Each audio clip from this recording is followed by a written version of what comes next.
those are tongs specifically made for this purpose. That's right, forged only in Portugal for this purpose. If you have another bottle of old red wine, an old Bordeaux, or something that's been aged where the corks start to get kind of wonky at about 15, 20 years, I'm your man. I'll come to your house. I'll bring the tongs. I'll open up your old bottle of wine. I'll even help you drink it. Yeah. Anybody have any special commemorations of the year 1980? I graduated. Graduated, yeah. From high school. So ports aren't declared every year. Typically about 3 times a decade. So it's really special if it's in your birth year. Oh, really? I have a friend who has a 1945. He said he's gonna let me open it up for him. Cool. I'll leave it on here for about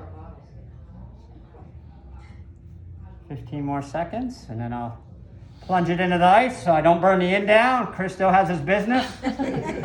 I still have a nice place to work. Still have a nice place to come and celebrate things. Of course, I'm going to have to decant it too. It's going to be a little bit of sediment in it, actually quite a bit of sediment, and there's also a potential for broken glass having done it this way. I wouldn't want that to happen. Are you ready? Ready. Derek, I'm going to use your assistance Yes, sir. to hold the bottle there. Oh, no, I'm good. You good? Oh, did you hear it crack? Yeah. It's very subtle.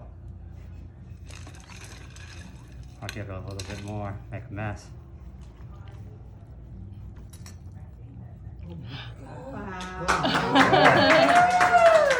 That's an old cork. That's not going to be in your delicious, rare, precious, expensive wine. And then I'm going to decant. What has allowed the wine to age that long is a great amount of tannin. That provides the structure, the backbone of the wine. It holds it up for all those years, 20 years, 40 years. Port can live to 100 years or more, but it eventually precipitates out and ends up as sediment at the bottom. There's probably a ½ inch of sediment on that. That's not harmful. It's sort of gritty and coarse and sandy. Of course, the broken glass certainly would be. So I'm going to run it through this cheesecloth and this funnel.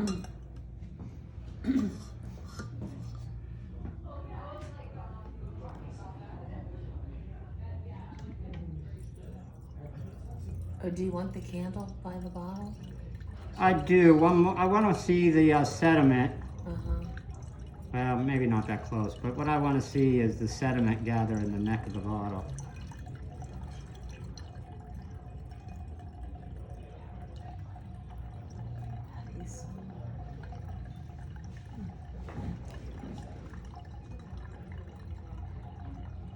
Where is this from?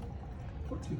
Yeah, by law, it must be from the Douro Valley, a defined, delimited, demarcated area, just like Champagne would be, about 60 miles upstream from the coastal city of Oporto, from which the wine's name is derived. Oporto, Porto. So similar wines to port, what are they called? Like Well, you have Prosecco and you have other sparkling, that's not champagne. What would be a similar? there can be other fortified wines, but by law, they're not permitted to call it Porto, just like if you make a bubbly sparkling wine outside of Champagne, you may not call it Champagne, you call it So sparkling wine. what would it be called? The way they would get around it, often they call it port-style wine. Okay. And or fortified wine. They make some in California, more warmer weather regions like Australia, South Africa, make some fortified wines. Madeira is very similar in style. Madeira is actually a Portuguese island. Geographically, it's African, but about the same constitution as this, 10% residual sugar, 20% alcohol by volume. Now,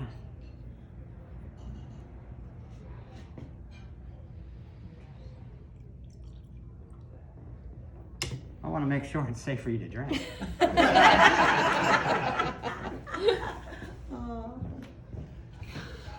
Ah. All right. Is it safe?